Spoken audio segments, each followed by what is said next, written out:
할렐루야. 오늘 주님께 주신 은혜의 말씀 누가복음 1장 5절에서 25절의 말씀을 가지고 누가복음 강의 두 번째 시간 탄생 하나님의 좋은 소식이라는 제목으로 오늘 함께 은혜를 나누도록 하겠습니다.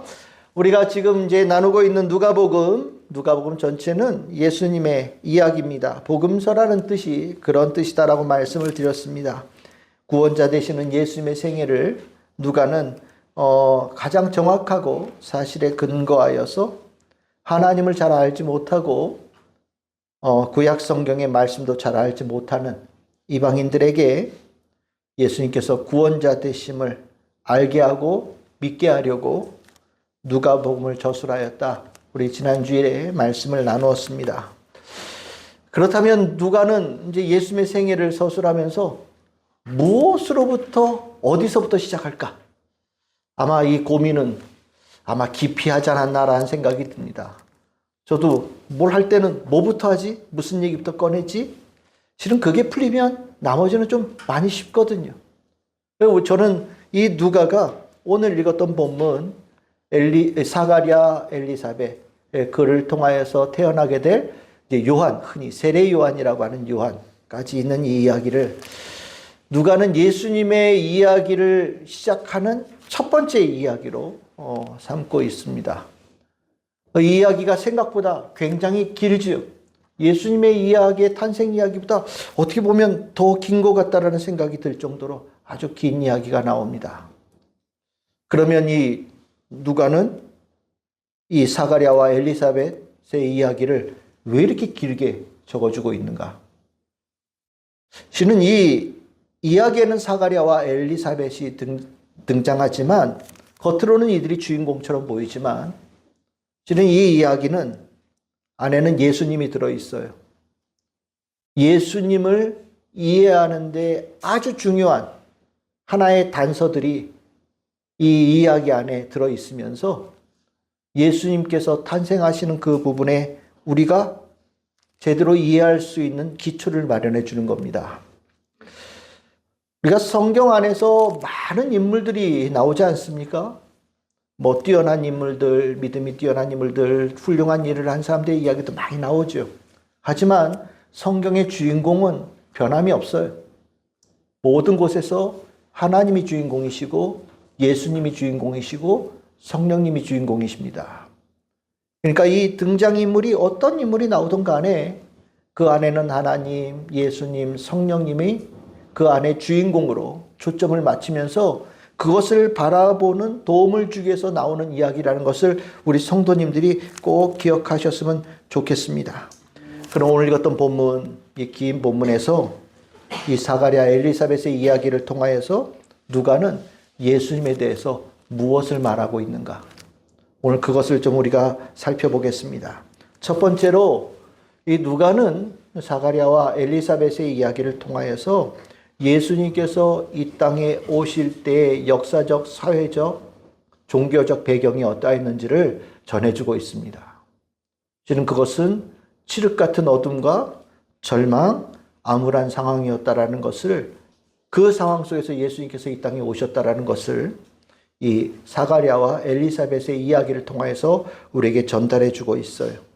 이렇게 암울하고 칠흑같이 어두운 이 상황 속에 예수님께서 오셨다라는 것이 어떻게 표현되어져 있냐? 크게 두 가지로 표현되어져 있는데 첫 번째는 누가복음 1장 5절에 나오는 겁니다. 유다의 왕 헤롯 때에 그때의 상황이 예수님께서 오실 그때다라고 얘기를 하고 있습니다. 여기 헤롯이라고 하는 성경에 헤롯이라는 이름이 많이 나오잖아요. 근데 헤롯이 이 똑같은 이름이 몇 명이 있어요. 여기 나오는 헤롯은 헤롯 대왕이라고 불려지는 주전 37년에서 주전 4년까지 있었던 왕이고 예수님의 생애 동안에 있었던 헤롯은 헤롯 안디바라고 하는 그의 아들입니다. 그래서 다른 헤롯이에요. 여기 나오는 이제 헤롯 대왕이라고 하는 이 때에 사가랴와 엘리사벳의 이야기가 등장을 하는데 이때 이 헤롯 대왕이 참 평가가 극명하게 나뉘어지는 사람입니다. 이 헤롯은 유대인 입장에서 보면 이방인이었거든요. 에돔 사람 출신입니다. 그러다 보니까 유대인들을 돈 주고서 로마 가서 이 땅을 다스리는 권리를 받은 거예요.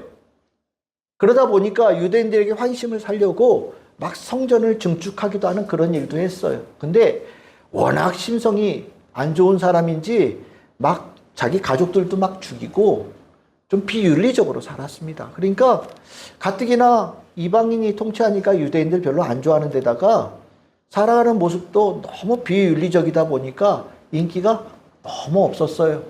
그러니까 사회적으로도 그러면서 헤롯을 통하여서 로마 제국의 이 땅에 대한 통치가 점점 강화되어지고 더 이상 뭐 우리가 하나님의 백성으로서 이렇게 제대로 살 수 있는 기반이 점점 사라진다는 느낌이 드니까 점점 어렵다, 이 절망이다, 좌절이다라는 분위기가 사회에 퍼지고 있던 때입니다.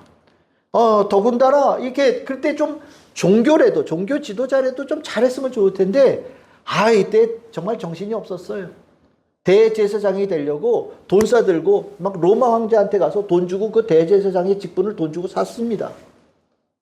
그래서 막 자기네들끼리 얼마나 가서 충성서약을 하면서 대제사장의 자리를 따낼까에 대해서 관심이 많을 정도로 종교적으로도 정말 절망의 시기였거든요.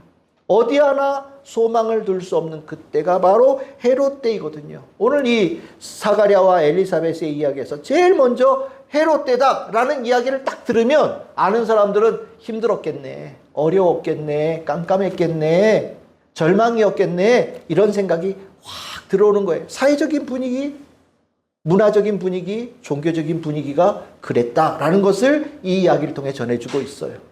그러면 그것이 사회적인 분위기만 그러냐? 아니요. 개개인으로도 너무 힘든 시기였다. 그것을 오늘 누가는 한 사람의 이 사가랴와 엘리사벳의 처해 있는 상황으로 우리에게 전달해주고 있습니다. 누가복음 1장 5절에 7절에 보시면 이 이제 사가랴와 엘리사벳은 다 아론 집안 사람이에요. 그러니까 제사장 집안의 정통 사람이에요. 부부가 다.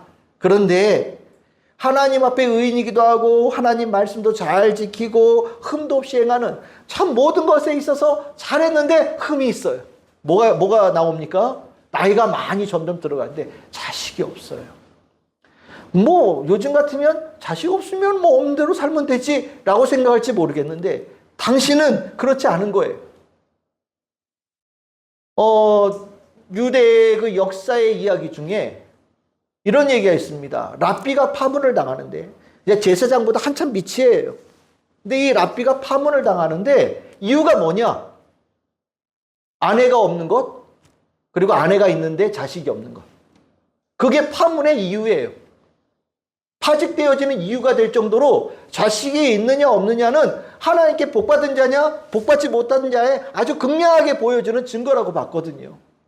그러니까 제사장으로 하나님 앞에 가장 가까이 나아가고 많은 유대 백성들에게 존경받는 지위에 있는데 정작 자신은 자식이 없어요. 미래가 없는 거예요. 지금 현재로도 많은 사람들이 이렇게 물음표를 달고 쳐다보고 있는 거예요. 얼마나 괴로웠겠어요. 마음속에 늘 언제나 불안함이 있고 소망이 없는 것. 하나님과 제일 가까이 있는 제사장 사가랴도 자녀가 없다라는 것은 당시에 살아가고 있는 유대 백성들이 마치 어떤 삶과 같다? 자녀 없는 삶과 같다라는 것을 오늘 이 이야기를 통해서 우리에게 전해주고 있는 거예요. 그러니까 소망이 없는 거죠. 그래서 이러한 표현이 이제 이해가 되면 요한복음 1장 5절에 나오는 어둠 속에 빛이 비쳤다. 빛이 어둠 속에 비쳤다라고 얘기할 때 당시의 상황이 어떠냐? 어둠이라고 표현하고 있잖아요. 완전한 이 어둠이 예수님께서 오신 그때다라고 얘기하고 있는 겁니다. 우리가 잘 이해해야 돼요. 예수님은 어떠한 상황 속에서 오신 분이십니까? 어둠 속에서, 칠흑 같은 절망 속에서 오신 분이셔요. 그걸 왜 오셨을까요? 오늘 그 이야기가 중요한 거죠. 그 어둠을 깨트리시려고, 절망을 깨트리시려고, 좌절을 깨트리시려고, 어둠의 빛으로, 좌절의 소망으로, 죽음의 생명으로 예수님께서 오셨다라는 거예요. 그래서 그 예수님께서 오심으로 앞으로 이야기가 이 깜깜하고 절망의 상황이 완전히 바뀌어질 것이다 라는 것을 이 사가랴와 엘리사벳의 이야기에서 배경으로 전달해 주고 있는 겁니다. 우리가 정말 예수님께서 그 일을 할 수 있을까? 예수님 하나님 잘 모르고 예수님이 어떤 분인지 모르는 이 누가복음을 읽고 있는 이방인들 어떻게 생각할까요? 정말 이 상황이 변할 수 있을까?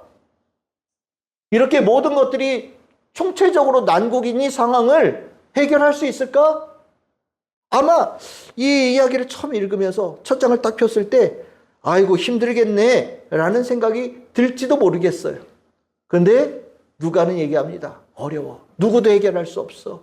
아무도 이 상황에서 벗어날 수 없어. 그런데 예수님은 하셨어. 예수님은 하실 수 있어.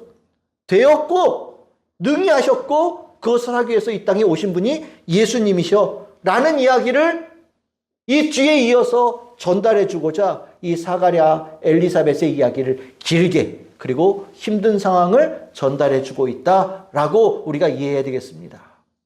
예수님은요 어두울 때 빛이 나는 분이셔요.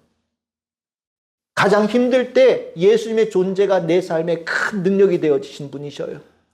내가 가장 절망했을 때 가장 큰 위로자, 유일한 위로자로 내 삶에 오셔서 내 삶을 바꾸어 주는 분이셔요. 여러분들이 삶 속에 내가 어둠에 있다. 아니, 내 주변에 누구보다도 그가 가장 어두움 속에 있다라는 분이 여러분들에게 생각이 되어진다면 그들에게 예수의 이름을 전해주시기를 바랍니다.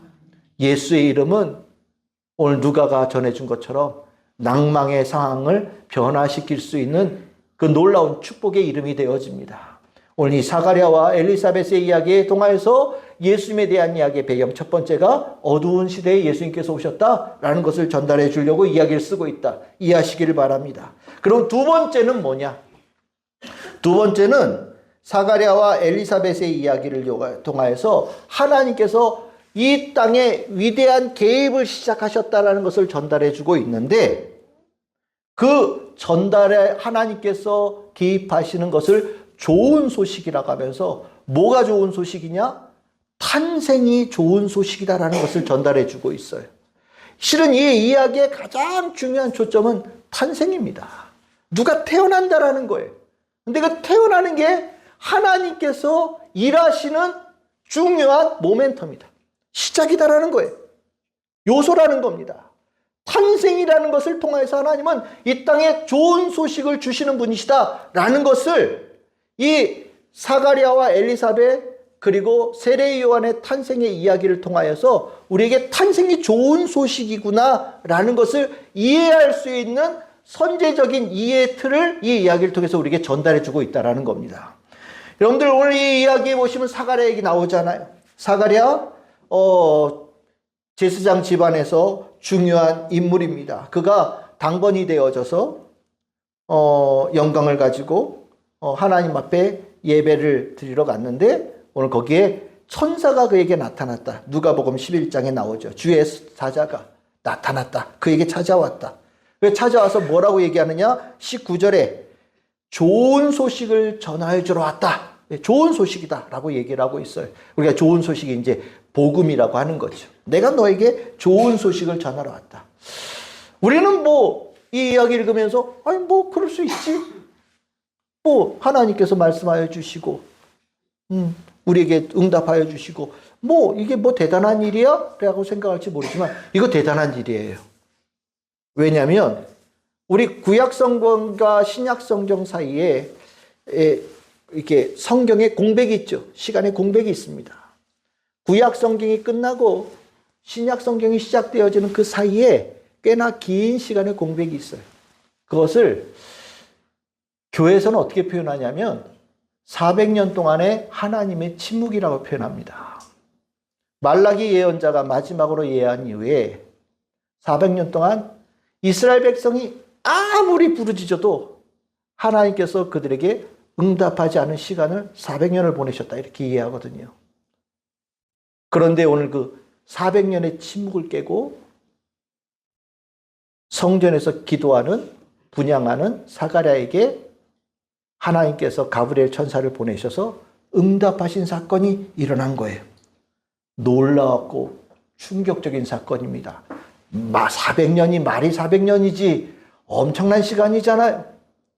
하나님께서 400년의 침묵을 깨뜨리신 그 시작이 오늘 이 사가랴에게로부터 시작되어졌다.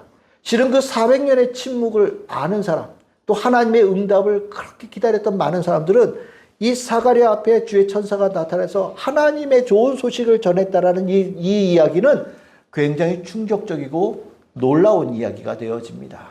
여기 이제 우리 가브리엘 나오죠. 가브리엘은 하나님의 뜻을 전하는 역할을 담당하는 천사라고 얘기를 해요.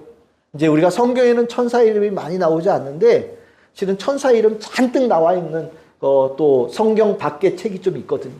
거기에 보시면 여러분들이 잘 아는 뭐 미카엘, 뭐 라파엘, 뭐 이런 천사가 이제 큰 천사, 중요한 천사, 대천사 가브리엘까지 포함해서 천사가 있고 그 외에 많은 천사들의 이름이 나와요. 그 중에 어쨌든 가브리엘이라고 하는 사람은 하나님 말씀을 전하는 천사, 하나님의 힘되어지고 하나님 용사되어진 존재라는 뜻으로 오는데 좋은 소식을 전해주러 왔다.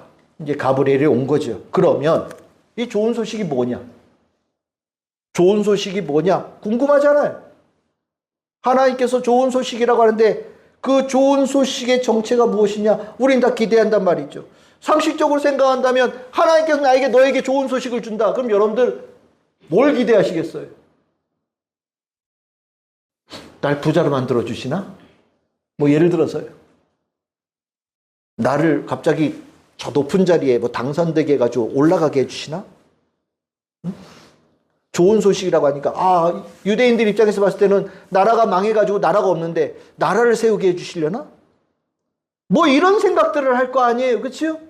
좋은 소식이라 하면 다들 머릿속으로 뭔가 번쩍거리고 뭔가 이렇게 높아지고 강해지고 뭐 세지고 뭐 이런 것들 머릿속으로 순간적으로 탁 떠오를 거란 말이죠. 그런데 가브리엘이 전하는 좋은 소식은 뭐예요? 한 아기의 탄생이에요. 한 아기의 탄생이라는 거예요. 하나님께서 우리를 위해서 모든 인류를 위해서 준비하시고 전해주신 좋은 소식은 탄생이다.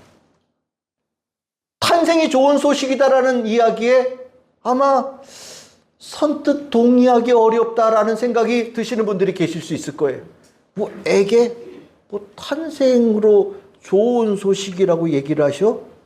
탄생이 그거 오늘도 수도 없이 태어나는 거 아니야? 오늘도 10,000명 이상 태어나고 그런 거 아니야? 여기저기에서 당연히 태어나는 거 당연한데 그게 좋은 소식이지? 선뜻 동의하지 못하는 부분들이 있었을 거예요. 만약에 예수님의 탄생이 정말 그 좋은 소식으로 태어나는 첫 번째 탄생이라고 한다면 그게 모르겠어. 나는 그거 잘 못 믿겠어. 라고 얘기하는 분들이 있을지 몰라요. 그런데 누가는 탄생이 좋은 소식, 하나님의 좋은 소식이라는 것을 미리 그런 일이 있었다라는 것을 우리에게 전달해 주는 거예요. 누구의 탄생을 통하여서? 세례 요한의 탄생을 통하여서. 세례 요한의 탄생이 좋은 소식이야? 사람들이 궁금할 거 아니에요. 그런데 살다 보니까 세례 요한이라는 사람이 나중에 활동하는 거 보니까 정말 하나님의 사람이야. 이 사람을 통해서 하나님께서 놀라운 일들을 행하셔. 이 한 사람의 탄생이 하나님께서 정말 우리에게 주시는 놀라운 좋은 소식이 맞구나. 하나님은 탄생이라는 걸 통해서 우리에게 좋은 소식을 전하시는구나 라는 것을 깨닫게 된단 말이죠. 그렇게 되어지면 우리가 얘기한다면 예수님께서 좋은 소식으로 오셨어요 라고 얘기를 할 때 세례 요한의 탄생이 좋은 소식이라는 것을 이해한 사람은 예수님의 탄생을 좋은 소식으로 이해하는데 훨씬 더 쉽겠죠. 탄생이 좋은 소식이라는 것을 전하기 위하여서 실은 이 가브리엘이 이 사가랴와 엘리사벳을 통하여서 탄생이라는 이야기를 우리에게 전달해주고 있는 거예요.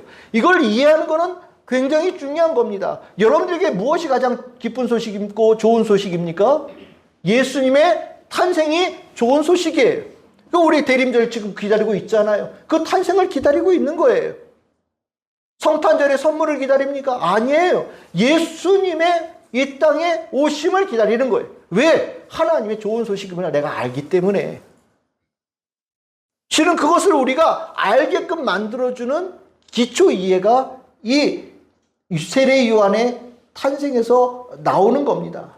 여러분, 이 이야기를 통하여서 실은 우리는 사가랴가 가졌던 그 이야기를 다시 한번 좀 돌아봐야 돼요.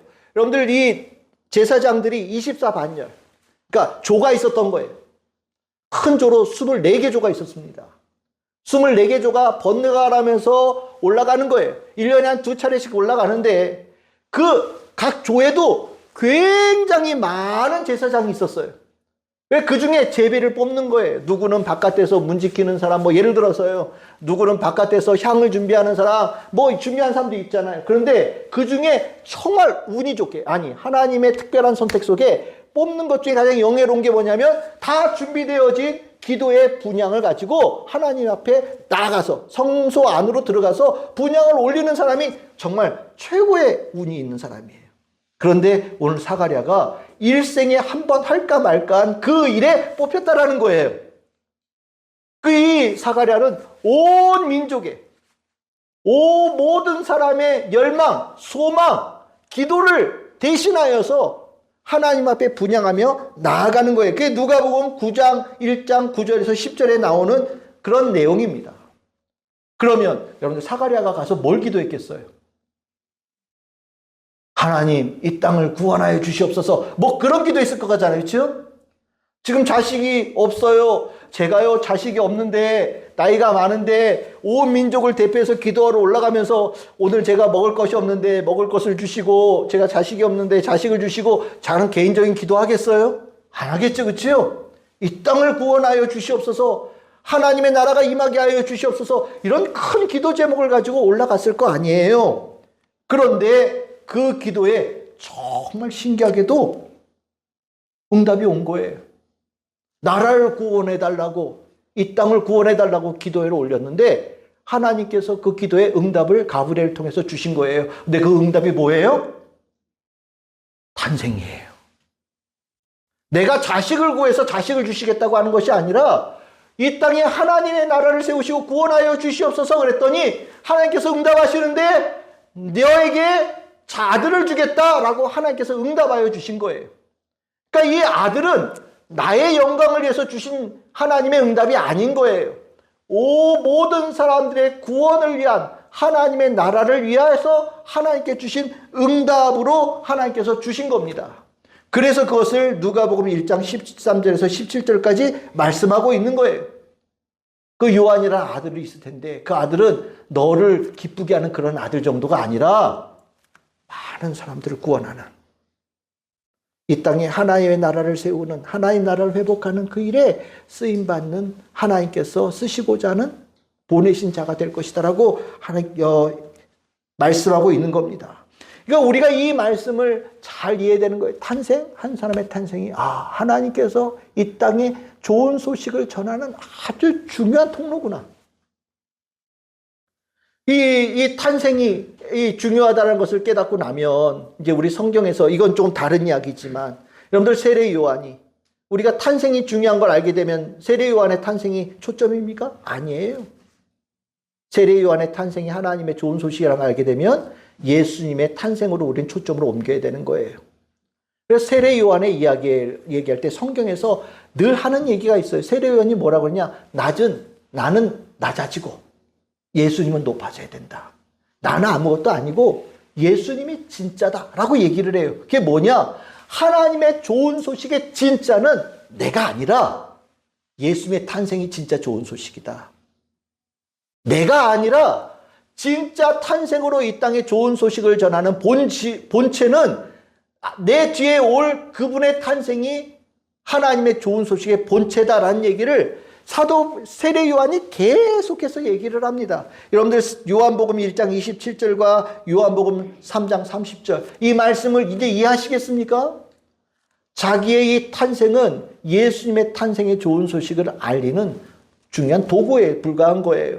세례 요한은 그것을 알고 있었고 내 뒤에 오시는 예수님의 탄생에 사람들이 집중할 수 있기를, 집중되기를 늘 갈망하고 살았다라고 얘기를 하고 있습니다. 우리 성도님들에게 예수님의 탄생, 그 탄생을 통하여서 주시는 좋은 소식이 여러분들에게 진짜 소망이 되어지고 내가 정말 그것을 기대하고 또 기다리는 우리 성도들이 될 수 있기를 바라요. 예수님의 탄생이 좋은 소식이라는 것을 알 때 그 예수님의 탄생을 우리가 성탄이라고 부르는 성도가 될 수 있는 거예요. 그 성탄은 주님께서 여러분들에게 주시는 가장 좋은 소식이에요. 여러분들의 삶을 바꾸고 우리의 삶을 바꾸고 이 세상을 바꾸는 하나님께서 이 땅에 보내주신 가장 좋은 소식이 바로 예수의 탄생이다. 그 탄생을 가르쳐주기 위해서 사가랴, 엘리사벳의 이야기에 길게 배경을 가지고 있다라고 우리는 이해해야 됩니다. 그러면 세 번째로 이 사가랴와 엘리사벳의 이야기를 통해서 우리가 무엇을 또 알아야 되느냐? 그런 탄생이 좋은 소식이라는 걸 알았어요. 그러면 그 탄생의 좋은 소식을 우리는 어떻게 응답해야 되는가? 반응해야 되는가에 대한 이야기를 하고 있는 거예요. 세례 요한이 탄생한다는 소식에 대하여서 올바른 반응을 할 수 있을 때, 합당한 반응을 할 수 있을 때, 예수님께 탄생이 있을 때, 그때 또 올바르게 그 이 땅에 좋은 소식으로 오신 예수님을 믿음으로 맞이할 수 있는 자가 되어지는 거예요. 그런데 세례 요한의 탄생의 좋은 소식을 제대로 반응하지 못하면 앞으로 진짜 좋은 소식으로 오실 예수님의 오심을 제대로 맞이할 수 없는 거죠. 그래서 그 예수님의 탄생을 제대로 준비하는 성도가 되라고 오늘 이 이야기가 누가는 길게 쓰고 있는 겁니다. 오늘 반응이 두 개가 나와요. 하나는 사가랴고 하나는 엘리사벳입니다. 사가랴 X, 엘리사벳 동그라미. 이해하시면 되겠어요.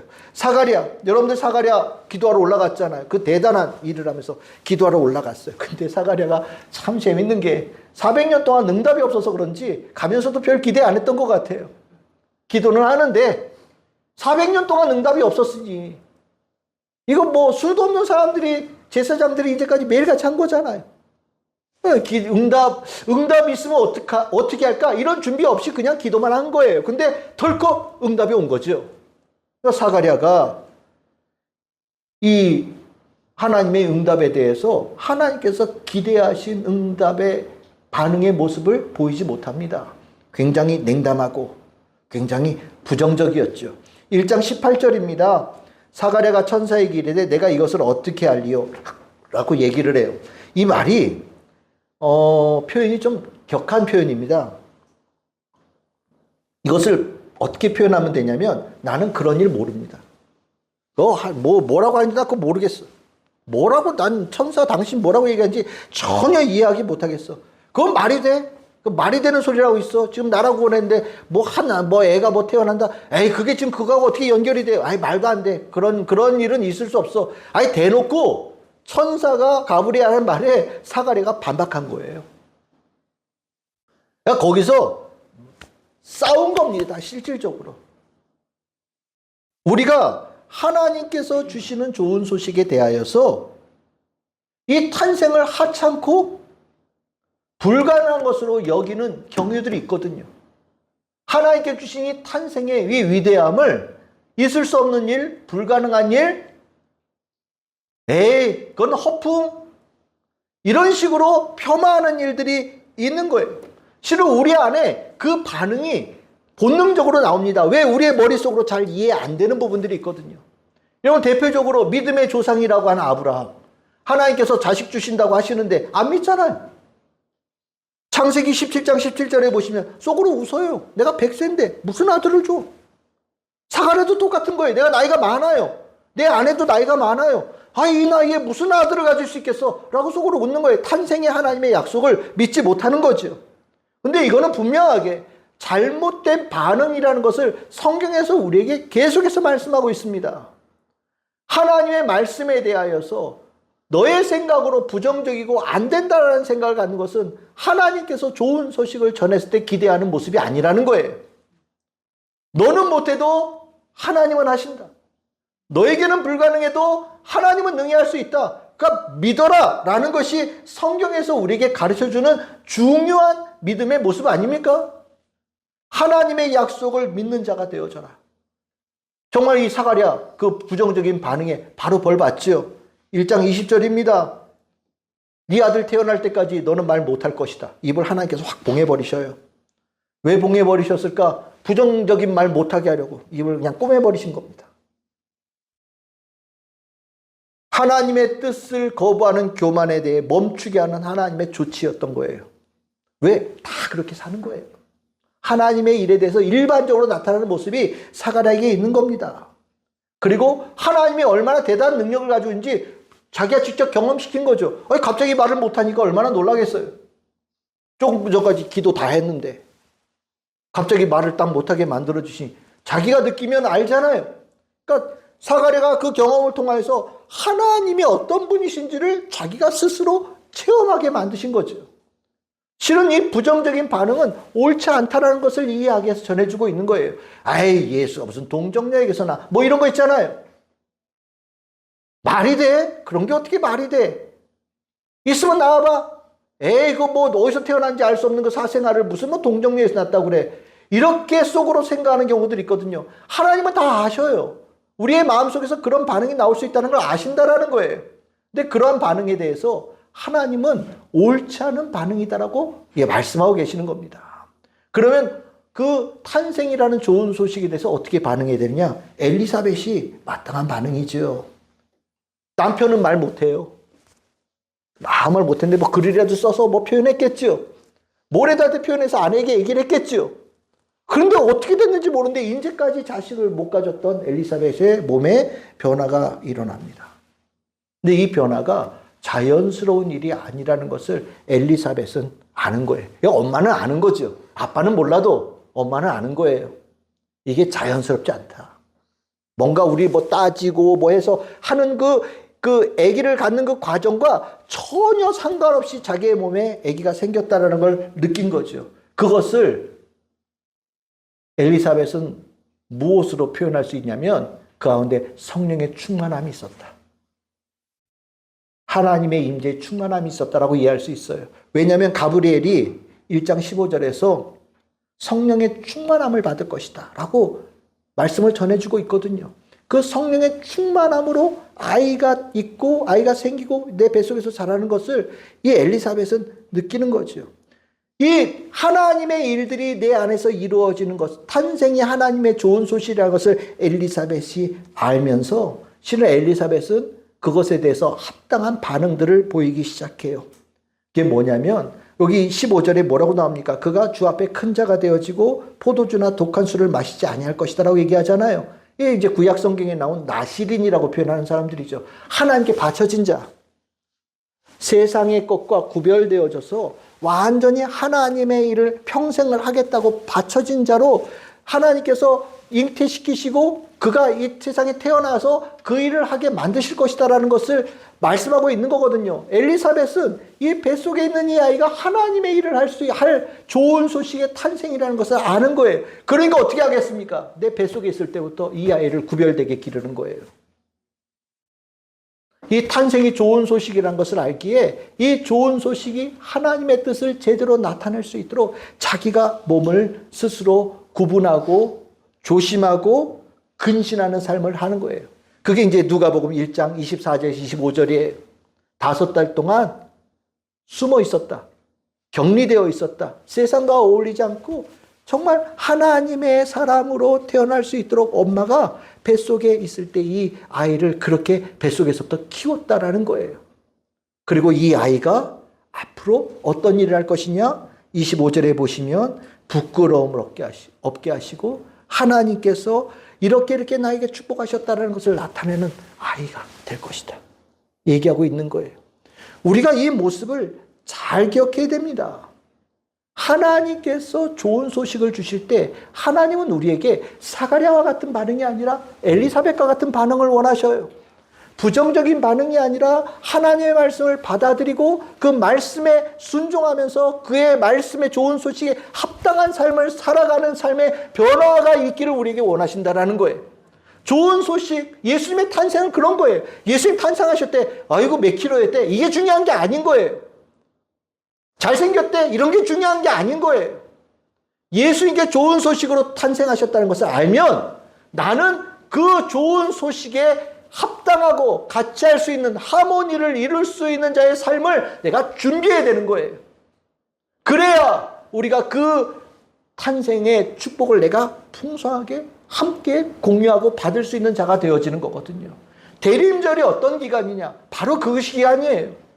예수님의 탄생 그 좋은 소식을 내가 그 좋은 소식과 함께 살 수 있는 준비하는 시간이고, 그 탄생으로 내 삶에 하나님의 놀라운 은혜가 임하여서 내 삶의 어둠을 쫓아내고, 슬픔을 쫓아내고, 절망을 쫓아내고, 좌절을 쫓아내는 하나님의 놀라운 축복의 역사가 있음을 준비하는 시간이 바로 대림절입니다.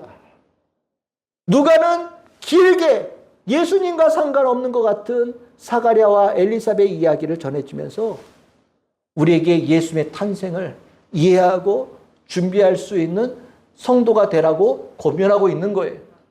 여러분들 준비되셨습니까? 탄생이 하나님의 좋은 소식이라는 거 여러분들 믿으십니까? 그 탄생을 통하여 하나님께서 여러분들 삶에 가장 큰 축복을 주신다는 것을 여러분들 알고 믿으십니까? 우리가 그 삶을 우리가 살아야 되는 거예요. 우리는 사가랴가 아니라 엘리사벳의 모습으로 그 탄생을 맞이해야 됩니다. 주님께서 우리에게 그것을 기대하십니다.